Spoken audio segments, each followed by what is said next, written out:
Australia versus South Africa in a big World Cup semi-final. It's bound to be thrilling. Australia have held their nerve and gone to their 8th World Cup final. We must say that this was much closer than we thought it would be. We're back at Cricbuzz Live. I'm Saiyami. I have DK and Michael with me. Well, Travis Head got them off to just the start that they wanted. He got 62, Steve Smith 30, Vaughan 29. Australia won by 7 wickets, but Michael, much closer than one expected, because I remember us chatting. South Africa were 44 for 4 at 2 o'clock in the afternoon, and here we are at 10 o'clock. The game almost went to the wire. Yeah, I mean, full credit to South Africa. They hung in there first and foremost with a bat with an incredible 100 from David Miller. And in the field, they just kept on picking up wickets. Australia came out the traps. Head and Warner played beautifully. They probably bowled the seamers a little bit too long. They didn't realise that they need to get spin into the game quickly. One spin came into the game. I mean, that pitch was, it wasn't a great pitch, but it was a great spectacle. I mean, I don't think we can complain about the pitch because we haven't had that many great games in this World Cup. Well, that was a great game of cricket because it was close, it was tense. And that man, once again, Captain Cool, Pat Cummins. I saw him at Edgbaston in the Ashes get over the line. I saw him at the wkts a few days ago, there at the end getting over the line. And once again, with the bat in hand, he's led his team to a World Cup final. Well, we had a high-scoring semi-final the other day, and today seems to be a very low-scoring one, DK, but who would have imagined that it'll get so close? In my excitement, I think I said 7 wickets instead of them losing 7 wickets, but so much closer than one thought. I actually was screaming and shouting and was biting my nails, but they held their own, didn't they? I think South Africa, for some time now, have been given that C tag. Today was a day when they proved that they are not what the word is, because they fought, and they fought right from the start with the bat. They pushed to a corner, they came back with the bat thanks to David Miller and Klaasen with the ball as well. I think Travis Head and Vaughan pushed them to a deep corner. Again, they found a way to come back. They kept fighting. Well, at times, that's all you can do in the sport. They got their chances. I think more than the batting or the bowling, the difference was the fielding. Australia held on to a lot more catches, made sure that they stopped boundaries, and South Africa let themselves down with the field, on the field rather, a lot more, and that's what probably will hurt them. Comes to bat and ball, I think they're very equal today. Shows two good teams, played a lovely match. I am a big fan of these low-scoring thrillers. I feel it's a bit of a cat-and-mouse game. Which team is thinking correctly? There's a lot more tactics involved, and it was good to see both the teams going the distance and producing one of the better games this World Cup has had. But you spoke about Travis Head, and I think that was the difference maybe in the game, Michael, because the power play scores, South Africa, you see the numbers there. Travis Head came and just demolished and derailed the bowlers, didn't he?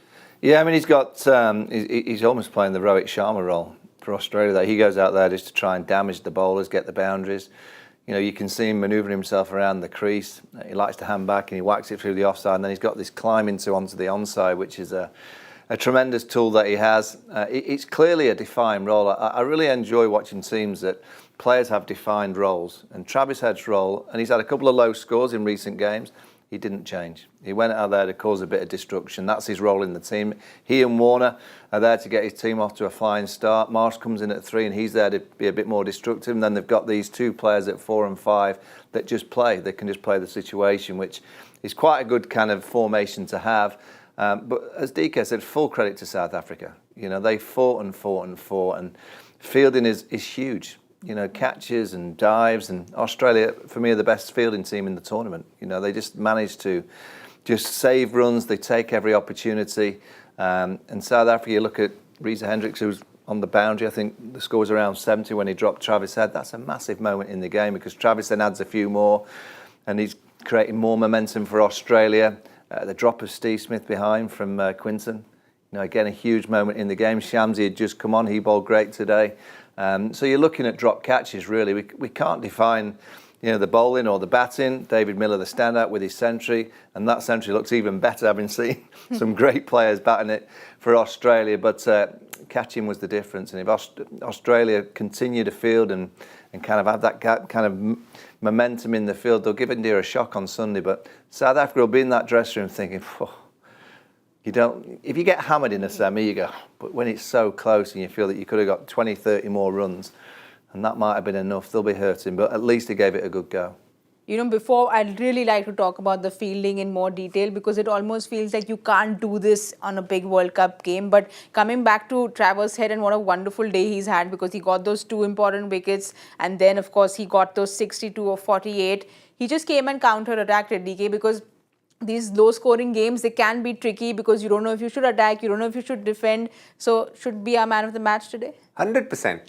Just the impact he's had with the bat and the ball. Ball, very important wicket, 94-run partnership, and you just felt that South Africa were getting away from Australia at that stage to come and pick 2 wickets in 1 over.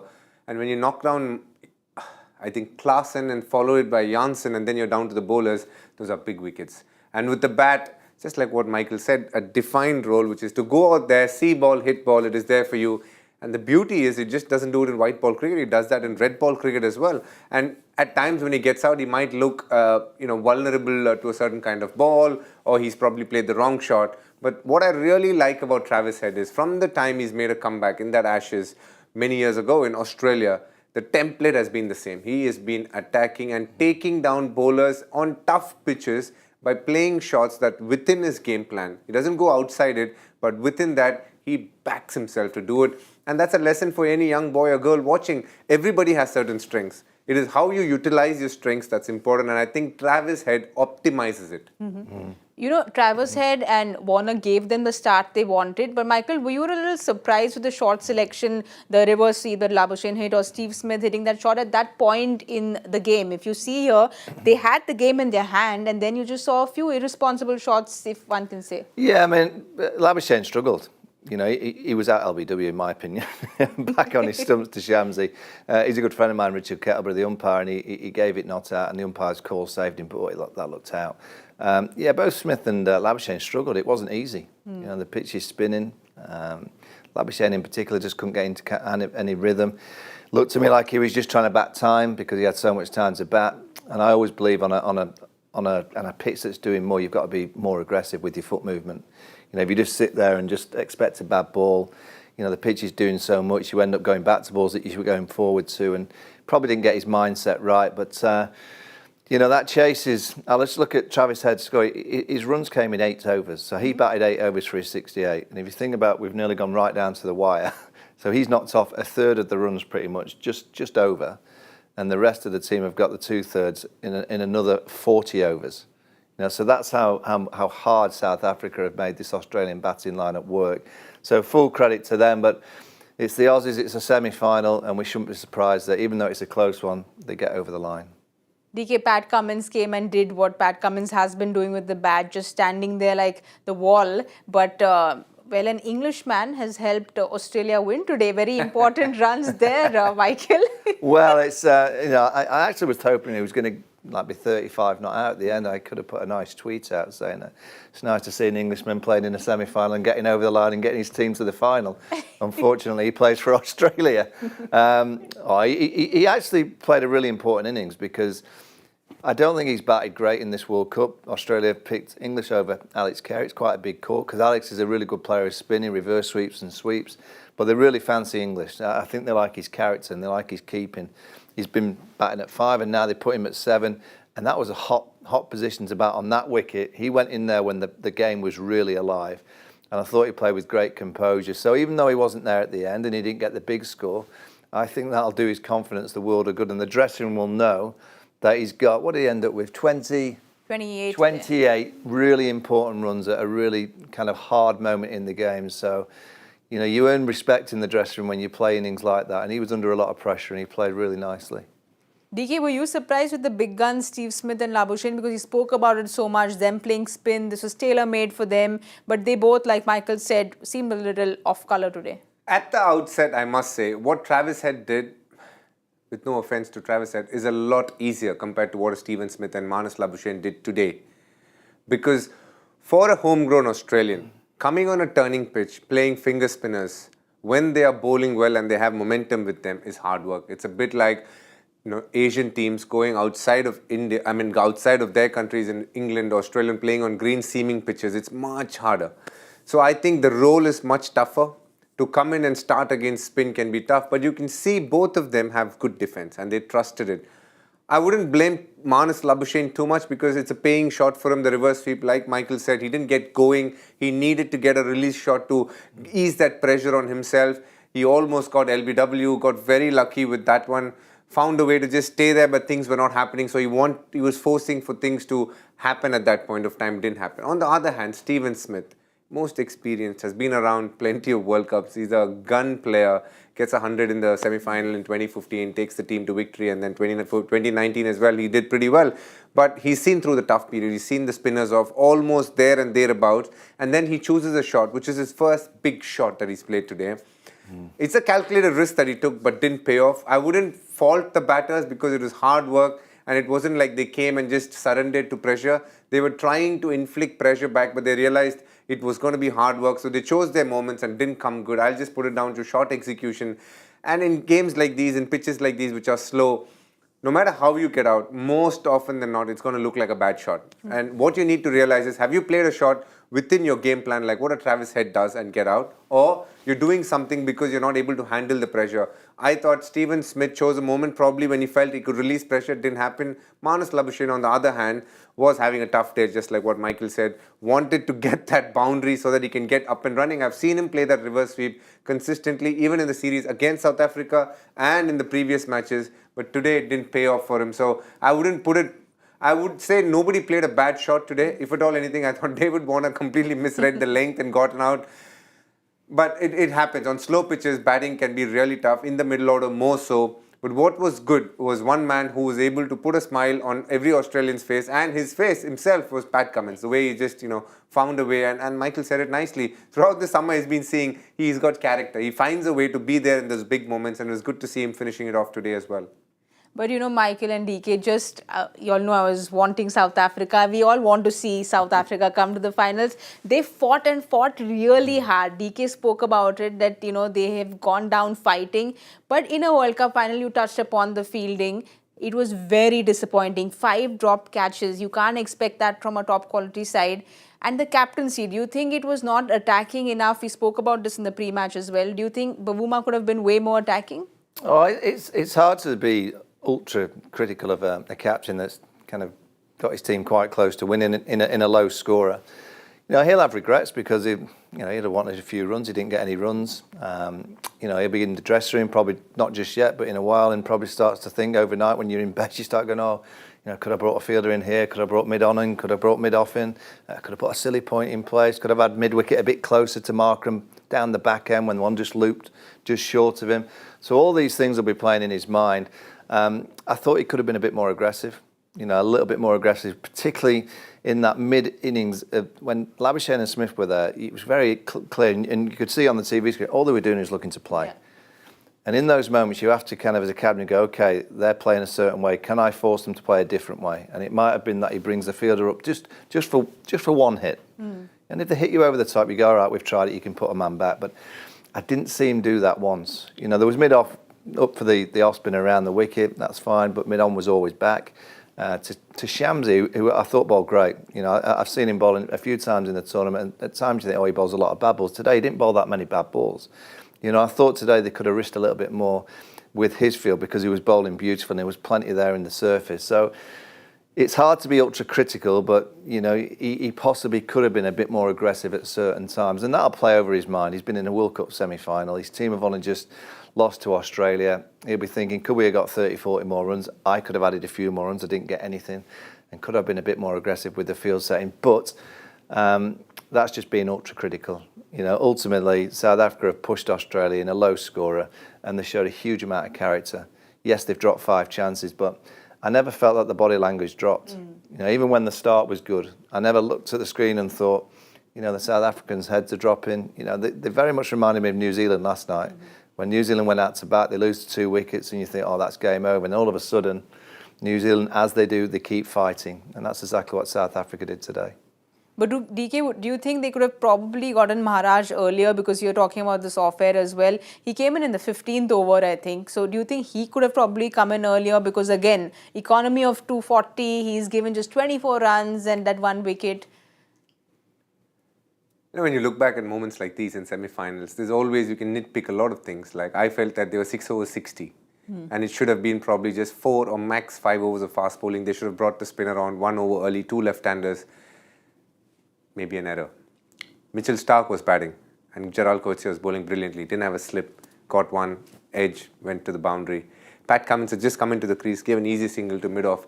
Plenty of small moments like these, but it's not just those moments that define the game. I think there is a much bigger picture, what they could have done better. David Miller playing that shot towards the end, just not connecting it. That's a difference of 10, 15 runs. But they also did great things. Gerald Coetzee fighting and did what he did to get that partnership. But then, he gets hit on the elbow for some strange reason, doesn't take the DRS. So there are plenty of moments like these that were ebbed and flowed. And you always look back and think, could we have done something better? But I think they'll be a proud unit knowing that there have been other South African teams of the past which have probably crumbled a bit earlier or given up a little earlier. They didn't. And I like what Michael said. Through and through, you never felt that they ever gave up. And I think these are 4 teams, 4 worthy semi-finalists, did everything they can, played a lovely tournament. Wasn't meant to be. And Maharaj coming in a little later than he should have, probably a little earlier. We can sit down and speak about this all day long, I can tell you that. What I will say about South Africa, I think they've got a nucleus of younger players. Quinton now will go, but they can replace Quinton. There'll be an opening batter that they can find. The World Cup's in South Africa in 4 years' time. They can stay together and they can manage this group and just add 1 or 2 more youngsters. There'll be plenty of youngsters coming through their system. In their own backyard in 4 years' time, they can make sure that they're a real force and they can get to a final. They'll be able to obviously know the conditions a bit better, but I think Coetzee is a fantastic cricketer. Janssen, a magnificent cricketer. Cam Rabada still be playing in 4 years. Nagidi, let's wait and see. But they've certainly got a nucleus of really good younger players that should be around in 4 years that will put them in good stead for the next World Cup. But even Shamsi and Maharaj, if you can talk a little bit about them, because they were almost unplayable in a few deliveries. Yes, the pitch was assisting them. We spoke about Shamsi's length was much better. He heard you in the pre-match show. DK, all of them hear you, don't they? Wasn't surprised about Maharaj. Finger spinner on this pitch. We saw even a Markram. I wasn't surprised. It was a much harder pitch for a wrist spinner only because their lengths can be up and down a bit. And on a slow pitch, they tend to get hit. But the better wrist spinner today between Zampa and Shamsi was definitely Shamsi. He put a lot of pressure on them. It came to a stage when they had decided we don't want to give wickets to Shamsi. And that's a sign of a bowler who's really done well. And Shamsi should be proud of himself. He's probably not had the best of tournaments. But today he bowled really well, put Australia under a lot of pressure, picked up a couple of wickets, and he looked like the bowler that they had picked for the World Cup, knowing this guy can make a difference. Very happy for Shamsi. But as I said, it's been a day where they can remember fondly and say, we gave it everything we had. Michael, a little bit on Shamsi. Did he impress you? Great, yeah. He had a pitch. The pitch was perfect for spin, but I was just disappointed he didn't get the shoe off. And when he gets a couple of wickets, he generally gets the shoe off and calls people. But no, he was great. Had control. He kept on trapping the Aussies. They were going back. Clearly, they felt the best way to play him was on the back foot. And there was a couple of occasions where it got a little bit ropey for them, in particular Marnus Labuschagne. But yeah, he stood up. In a semi-final, all you can ask yourself, and when you look yourself in the mirror at the end of the day, did I stand up? Did I do what I could have done? And Shamsi certainly did that for his team today. But overall, we've been talking about how they really fought and they fought hard. 2015, they were just 1 ball short. Today also, they took it pretty close. But as the campaign, they've looked like a very dominant side, DK. They look very good in all departments. Will they go back home with their head high? I think they should. It's been a great 6 weeks for them. One they can be really proud of. When they've batted first, they've dominated oppositions. When they've chased, they've found a way to just get through pip teams at the post, not the most comfortable wins. But overall, they've had a very, very good campaign. One that is very deserving of the second spot in the league stage. Yes, they came against an Australian team who had a lot more experience and knew in their DNA how to win a big match. But this is the start of something special. The likes of Aiden Markrams, the Reza Hendricks, Gerald Coetzee, Marco Jansen have a very bright future, and that should keep South Africa in very good stead in the near future. With the advent of SA T20, and it looks like a solid comp, they're going to get some more cricketers, and they can definitely be a force to reckon with come 2027. Michael, you've spoken about looking 4 years forward and how a team will come together. But this campaign, if you have to look at they will be proud when they go home. Yeah, they play good cricket. They've, from pretty much the get-go, they've been one of the teams that we've all talked about, particularly with the bat. That batting unit has been fantastic. Batting first, getting huge scores. In the likes of Klassen, I think at number 5, you could argue he's up there with the best number 5s when he's playing well. Yeah, South Africa, I always feel for them because everyone always says, oh, you'll get to a semi-final and you'll lose, and it's kind of happened again. But I think they're better than that. I think they're a team now that I look at. Some of the teams of the past, and it's not being disrespectful, I kind of always expect them to lose the semis. I always kind of watched them and thought, no, you've just not got it. You've not got the steel required to win the big games, the big moments. But I didn't feel that with this team. I just felt that they... I think they got a bit unfortunate with those first 10 or 15 overs. The ball did plenty. Hazelwood and Stark were magnificent. They probably were a little bit timid with the bat. They probably were a little bit standoffish, and you have to get on the front foot against Australia. But from 40 for 4, they were absolutely fantastic. To get that score, for Miller to get the 100, and then to show the character in the field. And all we're talking about is catches. But it's such an important facet of the game. Fielding, catching, stopping the ball, catching the ball. And if they'd have taken their chances tonight, they'd have been going to Ahmedabad on Sunday. Well, we have a date for Ahmedabad on Sunday because Australia are through to their 8th final and they will be taking on India. But DK, do you feel this win against South Africa today, Australia will be a little shaky because they would have liked to win it comprehensively? It's a fresh day, I'm telling you, November 19th. They've had a great campaign. Just like how India's won 10 on the bounce, Australia won 8 on the bounce. So, yes, today's game was a shaky one. Their batting obviously didn't click through the middle, but they got the start they wanted. They found a way to just hang in there. Finals, completely new game, different pressures. It's how you start and what you can do with the momentum you get. That's what's going to define a big day like that. And both teams have had good starts with bat or ball. So it's going to be a cracker of a contest. And I think it's only fair to say these are the two best teams in this competition. And they are the rightly deserving finalists, and they played some lovely cricket, very watchable, very fun cricket. Both teams have had some great individual moments, but collectively also they played well. Well, DK said it, they've played some quality cricket and we are going to have a very, very exciting game on the 19th of November. But before I get to the preview, I want to ask both Michael and DK. Michael, first you.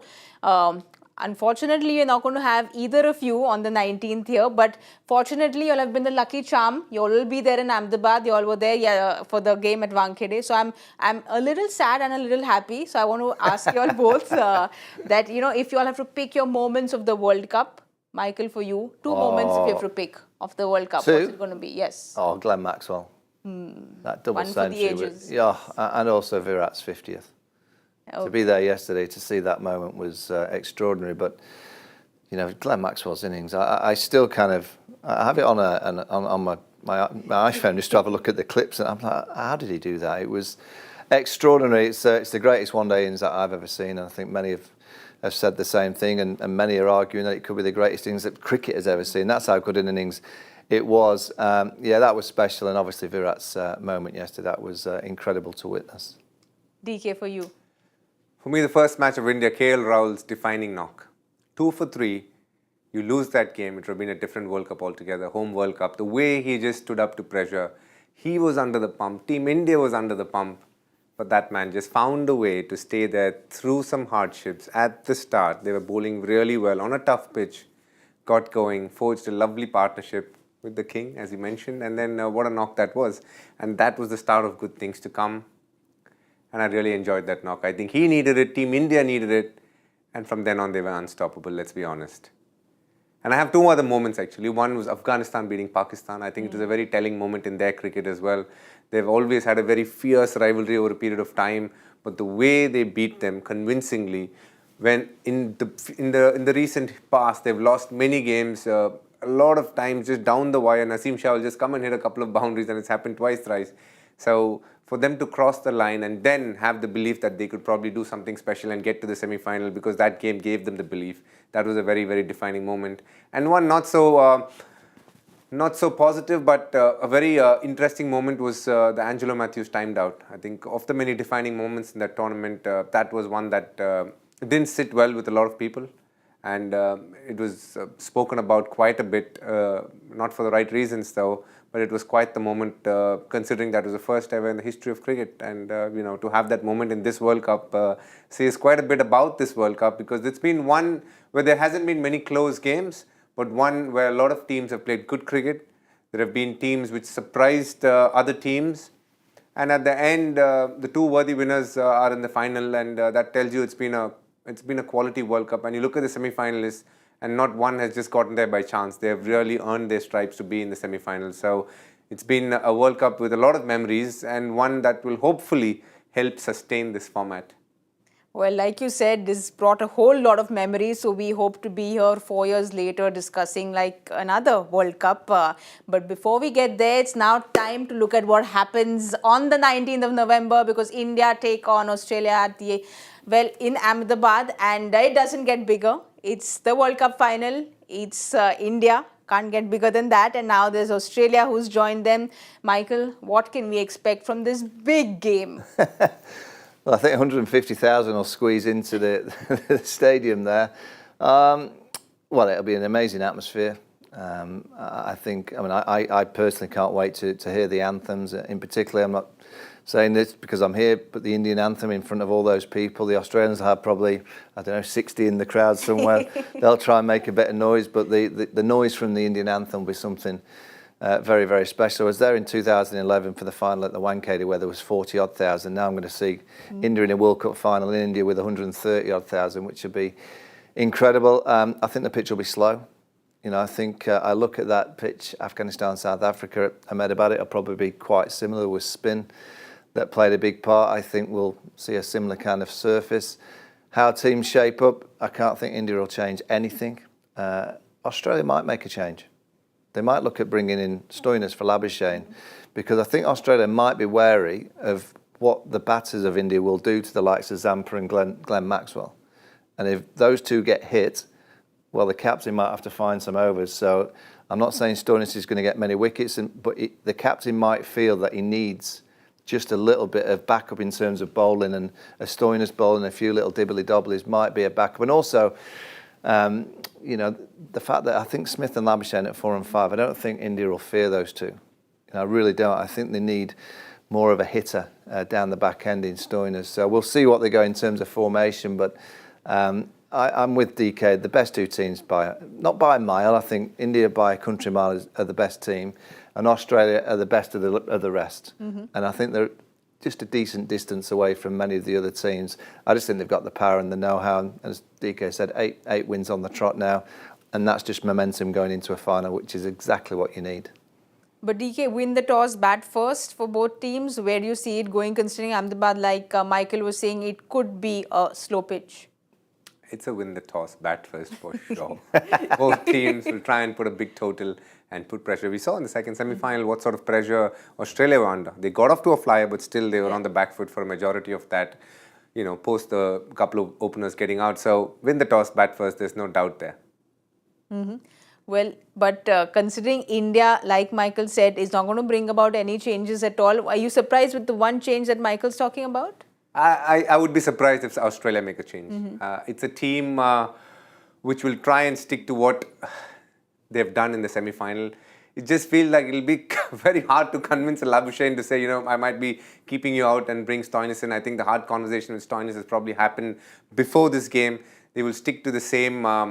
They will stick to the same team, because I feel it's not going to be a high-scoring game. It will be, it'd be a 270, 280 sort of a game. It's not going to be a 330. So they'd require the services of a Manas Labuschagne to probably come and weather out the storm a little bit. If it's turning, those kind of things is what I feel. We'll know, I guess. Michael could very well be right. But it's going to be a hell of a game. I think India have taken, I don't like the word revenge, but in a way, payback for what happened in 2019. Mm-hmm. And here is an opportunity to do something that happened 20 years ago. 2003 final. We had a great tournament in the run-up, and we met a raging Australia. Ricky Ponting and Ricky Ponting and company just made sure that India had a tough day, as we all know. Here is a chance for a great payback again. India versus Australia, Ahmedabad, 130,000 people, and I can promise you 99% will be wearing blue shirts, and it will be a sea of blue yet again.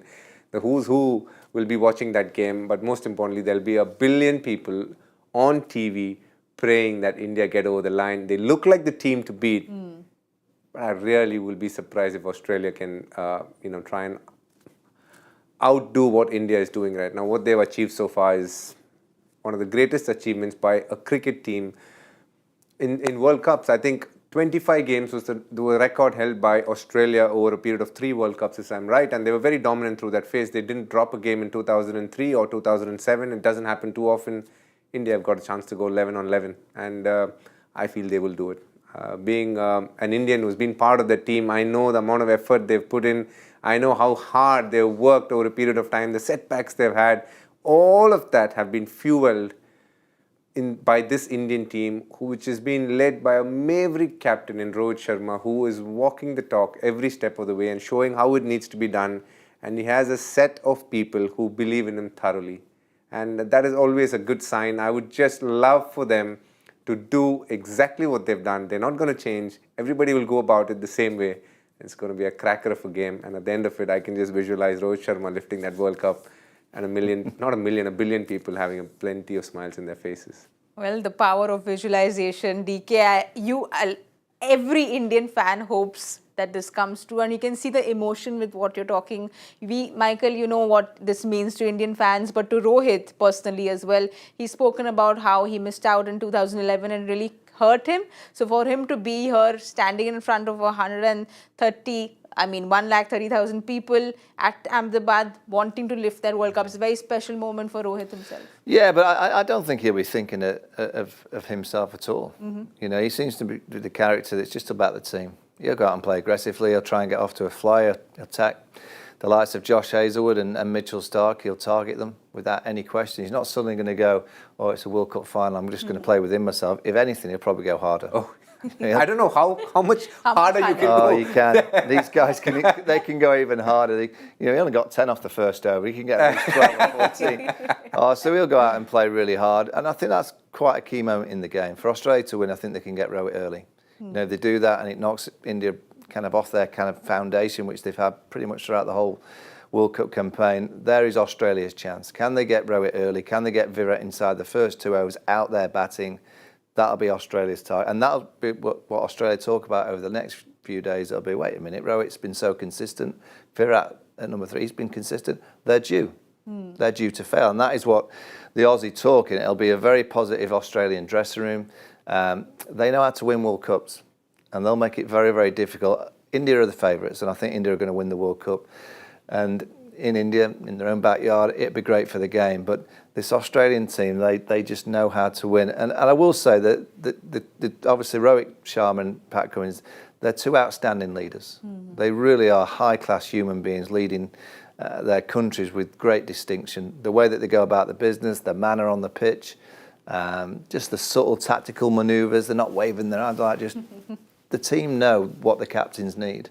And that's always a nice, smooth operation when, you know, you're not seeing fielders run everywhere. They all know where they need to be. A bowler comes on and everyone knows their fielding placing. And I look at little things like Jadeja last night. Where was he? He was in the key areas of the ground. So where Rohit Sharma knew the ball was primarily going to end up, so he's talking to his bowlers, right, what the attacks is, wide Yorkers, so it'll go to deep third. Guess who we put there?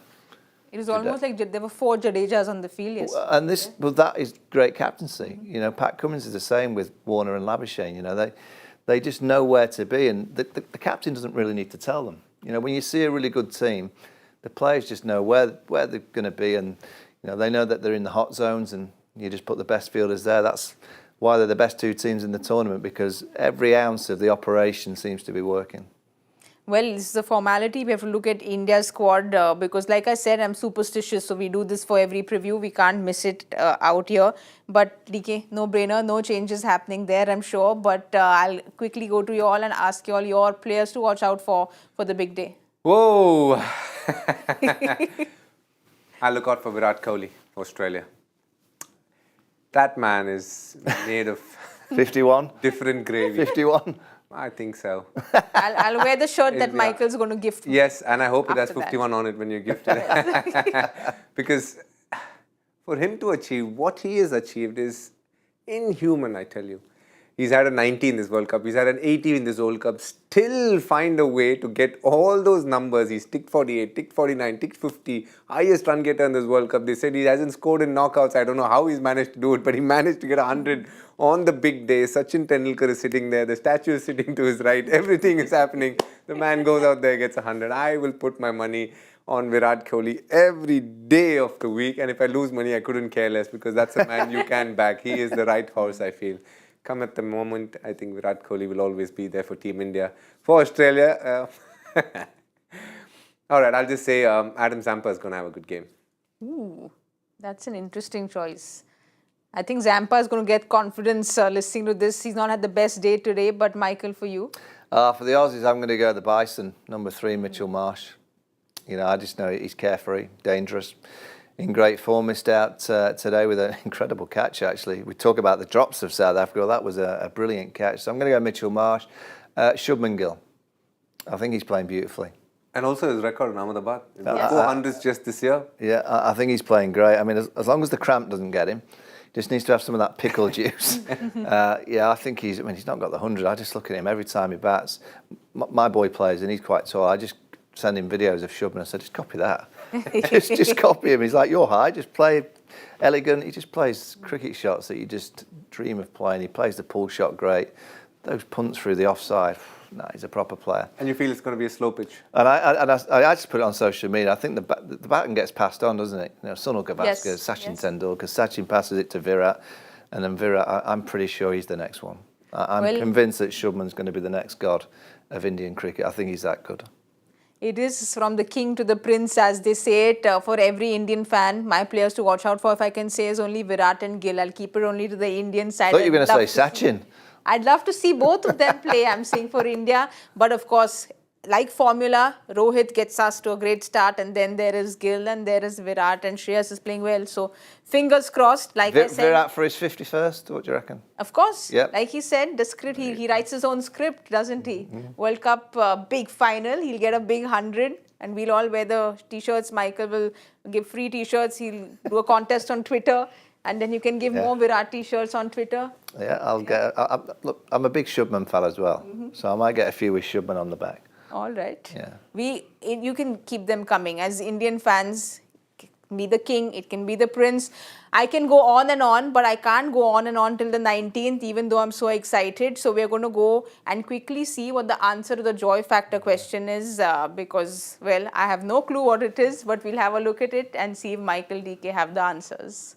Michael DK don't have the answer. No, we don't have the answers at all. What specifically connects these three, India versus Australia ODIs, 21st Jan 1986, 5th November 2009, 23rd Jan 2016? You said it was some Virat connection. I think because it says India-Australia, I think Joyda is it's got predicted that the World Cup final is going to be India-Australia as well. Yeah, he's got and he said there's a Virat Kohli connection. I'm really looking forward if that is the case. Let's see if there is a Virat connection. Oh. Oh no, it's a Marsh connection. Clearly no connection. Wow. Well, maiden ODI centuries by all three Marshes. No clue at all, did we? No, we were never going to get that. Well, someone got that right. Let's see who's gotten Sean it right. Marsh or Mitch Marsh would have gotten it themselves. Shaurya Pandey's gotten it right. Shaurya, I remember reading your name out quite a few times. So congratulations, and just give us a secret. How do you get these answers? We'd love to know here, because we don't know the answers here. So you can write to us on Twitter and tell us how you managed to get these answers. Or write to Michael Vaughan on Twitter and he'll send you a t-shirt. T-shirt. He'll send you a t-shirt. Tell me what you want on the back. But gentlemen, you all are both, like I said, we're sending you off like our lucky charms. DK's going practicing tomorrow. Yeah. He's going to go and get the He bat. goes practicing tomorrow. I can't wait. So you're practicing for 2 days? Yes. I'm looking forward to seeing how he's walking on Sunday. On Sunday. I'll study your walk. Now you should. The good thing is it doesn't make a difference whether I can walk or run, because all I'm doing is standing and talking, which I can tell you is a lot more easier than playing on that final. No, but DK goes into practice. Michael, do you have any plans? I'm not playing paddle tomorrow. I'm going to watch Ronan Keating tomorrow night. He's in Mumbai. Michael, you can So watch life's my a bit of film a roller Goomer now coaster. that you're there. Yes. There's cricket fever. You can watch my film Goomer. What Ronan Keating's concert? No, I mean my film Goomer. Oh, you can watch that. yeah, You have absolutely. 2 With you days. batting right-handed, left-handed, is that the one? Yeah. Yes. You spoke about You're a very good Maxwell. batter. You're very good.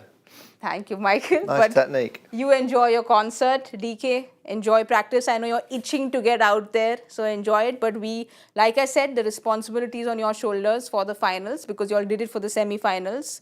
Of the 130,000, Yes. two people are here. Well, so if India lose, it's our fault.